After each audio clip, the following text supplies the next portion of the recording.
প্রাকৃতিক দুর্যোগে ক্ষতিগ্রস্ত মানুষদের ত্রাণ শিবিরে দেখা করলেন অভিষেক বন্দ্যোপাধ্যায়।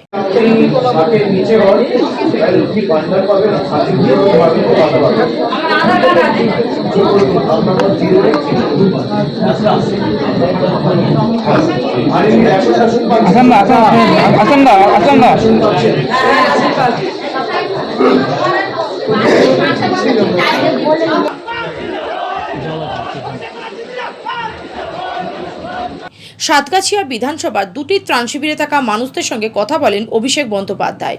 সঙ্গে ছিলেন নবকুমার বেতাল, ব্লক সভাপতি বিষ্ণুপুর 2 নম্বর, সমাজশ্রী বেতাল, জেলা পরিষদ কর্মাধ্যক্ষ, চণ্ডী গ্রাম পঞ্চায়েত চক, এনায়েতনগর গ্রাম পঞ্চায়েত এলাকার প্রায় শতাধিক মানুষ দুটি ত্রাণ শিবিরেই আশ্রয় নেন।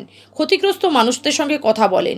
পাশাপাশি অভিষেক বন্দ্যোপাধ্যায় আমতলায় দলীয় কার্যালয়ে বসে দলীয় নেতৃত্বদের নির্দেশ দেন ক্ষতিগ্রস্ত মানুষদের তালিকা করা এবং যারা ক্ষতিগ্রস্ত হয়েছে দলমত নির্বিশেষে তাদের পাশে দাঁড়াতে হবে।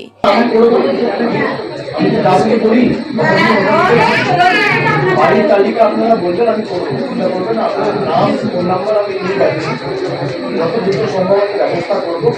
আর আমাদের সরকার সিদ্ধান্ত 31শে ডিসেম্বর যাদের তালিকার নাম রয়েছে, আবাস প্লাসের তালিকায় যাদের নাম রয়েছে ইতিমধ্যেই, আমাদের উপর তাদের প্রয়োজন, কেন্দ্র সরকার না দিলে রাজ্য সরকার নিজে টাকা আমরা সব করবো, চিন্তা করবো। আমাদের গ্রামবাসী বলে দেওয়া জগ এলাকার আমরা হাইস্ট দিকে দেখা হতো নির্মাণে করতে পারি না।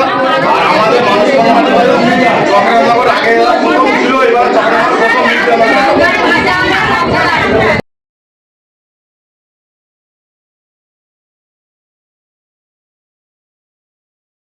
Bureau report, Bengal press.